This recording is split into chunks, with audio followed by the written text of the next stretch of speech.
खुशामदीद इस्तकबाल करते नाजरीन आपका कश्मीर उज़्मा के आज दिन भर के इस उर्दू खबरनामे में मैं हूं आपका मेज़बान शब्बीर वानी। जम्मू व कश्मीर में इंतखाबात के कामयाब इनकाद को मुल्क के आइन और जमहूरियत की फतह करार देते हुए वज़ीर आज़म नरेंद्र मोदी ने कहा कि उनकी हुकूमत ने दफ़ा 370 को मनसूख करके जम्मू व कश्मीर को मरकज़ी दायरे में लाकर कर्फ्यू और अलहदगी पसंदी के दौर से निजात दिलाई है। उन्होंने कहा जम्मू व कश्मीर में असम्बली इंतखाबात बहुत ख़ास और अहम थे क्योंकि जम्मू कश्मीर के राय दहिंदगान को पहली बार आइन के मुकम्मल नफाज के बाद हक़ राय दही के इस्तेमाल का मौका नसीब हुआ है।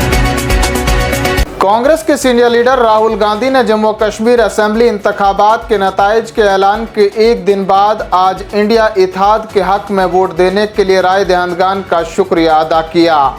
राहुल गांधी ने कहा जम्मू कश्मीर में इंडिया इत्तेहाद की जीत आइन की जीत है, जमहूरी इज़्ज़त व नफ्स की जीत है। हम हरियाणा के गैर मुतवक्का नताइज का तज्ज़िया कर रहे हैं। कई असेंबली हलकों से आने वाली शिकायत के बारे में इलेक्शन कमीशन को आगाह करेंगे। समाजी राब्ता एक्स पर आज लेफ्टिनेंट गवर्नर मनोज सिन्हा ने लिखा कि जम्मू कश्मीर में असेंबली इंतखाबात के दौरान जमहूरियत को बाइख्तियार बनाना और मजबूत करने के लिए मैं लोगों का शुक्रिया अदा करता हूँ। उन्होंने कहा पुरअमन इंतखाबी अमल और लाखों राय दहिंदगान की शिरकत मुतहर्रिक जमहूरियत और मुल्क की जमहूरी इक़्तिदार पर लोगों के एतमाद का सबूत है। लेफ्टिनेंट गवर्नर मनोज सिन्हा ने मजीद लिखा कि इंतखाबात में जीत के लिए कानून साज असेंबली और एनसी की क़यादत वाले इत्तेहाद के लिए मुंतखब होने वाले तमाम अरकान को मेरी दिली मुबारकबाद पेश करता हूँ और सबसे गुजारिश करता हूँ कि जम्मू कश्मीर की तरक्की और लोगों की फलाह व बहबूद के लिए मिलकर काम करें। नेशनल कॉन्फ्रेंस के सरबराह डॉक्टर फारूक अब्दुल्ला ने पार्टी से वाबस्ता ओहदेदारों और कारकुनों को मुबारकबादी का असल मुस्तहिक करार देते हुए उन्हें इत्तेहाद व इत्तेफाक बरकरार रखने की अपील की। उन्होंने पार्टी कारकुनान को तकसीमी अनासिर से होशियार रहने की भी अपील की और कहा कि हमें अवाम की फलाह व बहबूद के लिए काम करना है, अवामी मसाइल का अजाला करना है और बेरोज़गारी का तदारुक करना है। फारूक अब्दुल्ला का मजीद कहना था कि हमारे सामने बहुत सारे चैलेंजेस हैं और इन चैलेंजों का हम उसी सूरत में मुकाबला कर सकते हैं जब हमारी आपसी सफ़ें मजबूत होंगी। उन्होंने अपने बयान में मजीद कहा कि मैं आवाम का शुक्रगुजार हूँ जिन्होंने अपनी आबाई जमात नेशनल कॉन्फ्रेंस पर एक बार फिर एतमाद जाहिर किया। इंशाल्लाह हम आवाम की उम्मीदों पर खरा उतरने की हर मुमकिन कोशिश करेंगे। जम्मू कश्मीर प्रदेश कांग्रेस कमेटी के सदर तारिक हमीद कर्रा ने डॉक्टर फारूक अब्दुल्ला की रिहाइशगाह पर जाकर असेंबली इंतखाबात में भारी जीत पर नेशनल कॉन्फ्रेंस को पार्टी की जानिब से मुबारकबादी दी। इस मौका पर उन्होंने कहा कि एनसी पहले मकनाना पार्टी की मीटिंग करेगी और फिर अलायंस के साथ एक मीटिंग करेगी जहां गवर्नेंस के मॉडल पर तबादला ख्याल किया जाएगा। तारिक हमीद कर्रा ने दफ़ा 370 पर कांग्रेस के मौक़िफ़ पर कहा कि ये मुतनाज़ा मसाइल हैं और मुस्तक़बिल में इन पर बात की जाएगी।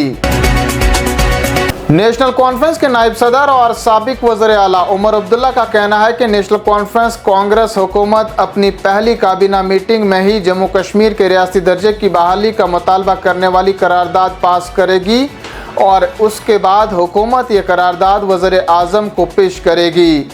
उन्होंने उम्मीद जाहिर की है कि दिल्ली के बरअक्स जम्मू कश्मीर में हुकूमत हमवार तरीके से चलेगी। हमारे और दिल्ली के दरमियान फ़र्क है, दिल्ली कभी रियासत नहीं थी, किसी ने दिल्ली को रियासत बनाने का वादा भी नहीं किया। उसके बरअक्स जम्मू कश्मीर साल 2019 से पहले एक रियासत थी। जम्मू कश्मीर में असेंबली इंतखाबात के नताइज के बाद और हुकूमत की तश्कील से कबल जम्मू कश्मीर प्रदेश कांग्रेस कमेटी के सदर तारिक हमीद कर्रा ने नई दिल्ली रवाना होने से पहले अपनी रिहाइशगाह पर कांग्रेस के सीनियर रहनुमाओं के साथ एक मुख्तसर मुलाकात की जिसमें गुलाम अहमद मीर और पीरजादा मोहम्मद सईद शामिल थे। जम्मू कश्मीर में तकरीबन एक दहाई के बाद आज़ादाना और मुनसिफाना इंतखाबात के इनेकाद पर इत्मीनान का इजहार करते हुए साबिक मेंबर पार्लियामेंट और senior leader doctor Karan Singh ने कहा कि नई हुकूमत के लिए इंतज़ामी तौर पर दो खित्तों के दरमियान सियासी तकसीम पर काबू पाना एक बड़ा चैलेंज होगा। करण सिंह ने इंतखाबात में जीत के लिए एनसी कांग्रेस इत्तेहाद को मुबारकबाद दी है और जोर देकर कहा कि अगला मुंतकी कदम जम्मू कश्मीर का मुकम्मल रियासती दर्जा बहाल करना है। उन्होंने ये भी मुतालबा किया कि जायदाद के हसूल के सिलसिले में उत्तराखंड और हिमाचल प्रदेश में मौजूद लोगों की तरह जम्मू कश्मीर में भी डोमिसिलरी प्रोविजन मुतारिफ कराए जाएं।